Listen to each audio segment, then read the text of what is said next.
नमस्कार, आप देख रहे हैं देश रोजाना और चलिए फटाफट से बता देते हैं आपको देश की अब तक की 10 बड़ी खबरें। महंगाई को लेकर पूरे देश में कांग्रेस का हल्ला बोल, संसद तक मार्च निकालने के लिए नहीं मिली इजाजत। महंगाई और बेरोजगारी के खिलाफ कांग्रेस का आज ब्लैक फ्राइडे था। प्रियंका और राहुल गांधी समेत कांग्रेस के कई बड़े नेताओं को इस दौरान हिरासत में लिया गया। मार्च से पहले राहुल गांधी ने प्रेस कॉन्फ्रेंस कर बीजेपी सरकार पर जमकर निशाना साधा। राहुल ने कहा, आरएसएस के अधीन है भारत का हर संस्थान। राहुल ने कहा कि हम भारत के पूरे इंफ्रास्ट्रक्चर से लड़ रहे हैं। कांग्रेस मार्च से पहले भाजपा नेता रविशंकर प्रसाद ने भी कांग्रेस पर हमला बोलते हुए राहुल गांधी पर आरोप लगाया।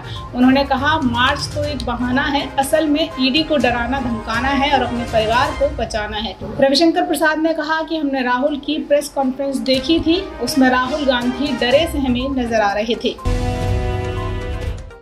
दिल्ली एनसीआर वालों को महंगाई का एक और झटका लगा है, क्योंकि रसोई गैस की कीमतों के दाम बढ़ा दिए गए हैं, जो कि दिल्ली की सबसे प्रमुख gas company Indraprastha gas limited ने बढ़ाए हैं।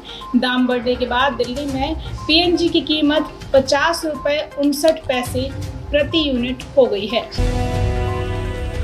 संसद के मानसून सत्र का आज 15वां दिन है और हंगामा गतिरोध भी लगातार जारी है। इसी बीच आज संसद में लोकसभा सांसद राजीव प्रताप रूडी ने अपनी ही सरकार को घेरा। दरअसल मामला था बिहार में हुई शराब से मौतों का, जिसे लेकर स्वास्थ्य सेवा की बदहाली पर उन्होंने अपनी ही सरकार बीजेपी पर निशाना साधा। रूडी ने कहा कि दवाओं की आपूर्ति भी पूरी नहीं थी और डॉक्टर्स की भी कमी थी।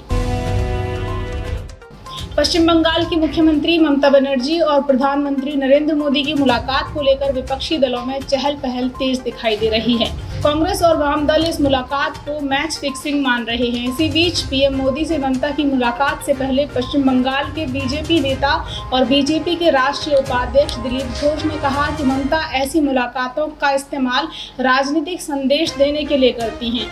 उन्होंने कहा, ममता बनर्जी प्रधानमंत्री नरेंद्र मोदी के साथ अपनी बैठकों का उपयोग यह संदेश देने के लिए करती हैं कि सेटिंग हो गई है। केंद्र सरकार को इस बात पर ध्यान देना चाहिए और ममता के झांसे में नहीं आना चाहिए। बता दें कि ममता बनर्जी 4 दिन के लिए दिल्ली दौरे पर हैं और वो 7 अगस्त को नीति आयोग की बैठक में भी भाग लेंगी। उत्तर प्रदेश के सांसदों के खाते में जाता है पीएम योजना का पैसा। अब तक सांसदों के खाते में जमा हुई हैं 9 किश्तें। जी हाँ, बिल्कुल सही सुन रहे हैं आप। आपको जानकर हैरानी होगी कि उत्तर प्रदेश के मिर्जापुर सांसद को पीएम किसान सम्मान निधि का पैसा मिल रहा है। यही नहीं, उनके बेटे का नाम भी लाभार्थी की लिस्ट में शामिल है। अब मामला सामने आने के बाद अधिकारियों द्वारा जाँच की मांग की जा रही है। यूपी के ही आगरा जिले में दिल दहला देने वाली एक घटना सामने आई है। एक दोस्त ने अपने ही दोस्त की हत्या कर उसका सिर लेकर अपनी कार में घंटों घूमता रहा है। पहले उसने अपने दोस्त को गोली मारकर उसकी हत्या की और सिर को धड़ से अलग कर दिया। आरोपी हत्या के सुराग मिटाने के फिराक में था, इसीलिए सिर को धड़ से अलग करके ले जा रहा था, लेकिन उससे पहले ही उसे पुलिस ने दबोच लिया। देश के कई राज्यों में भारी बारिश के चलते आम जनजीवन बेहाल हो गया है। मैदानी इलाकों से लेकर पहाड़ों तक लोगों को काफी परेशानियों का सामना करना पड़ रहा है। वहीं उत्तराखंड के पिथौरागढ़ से परेशान करने वाली तस्वीरें सामने आई हैं। यहां आसमानी बारिश आफत बनकर बरस रही है। नदी नाले उफान पर हैं। पहाड़ से पत्थर पानी के तेज बहाव के साथ नीचे गिर रहे हैं। कार और होम लोन की ईएमआई बढ़ सकती है। कोरोना काल के दौरान पिछले 2 साल से रेपो रेट 4% पर था, जिससे लोगों को सस्ते में कर्ज मिल रहा था। लेकिन अगस्त में रेपो रेट 0.50% बढ़ाया गया है, जिससे लोन चुका रहे लोगों की जेब पर थोड़ा भार बढ़ सकता है।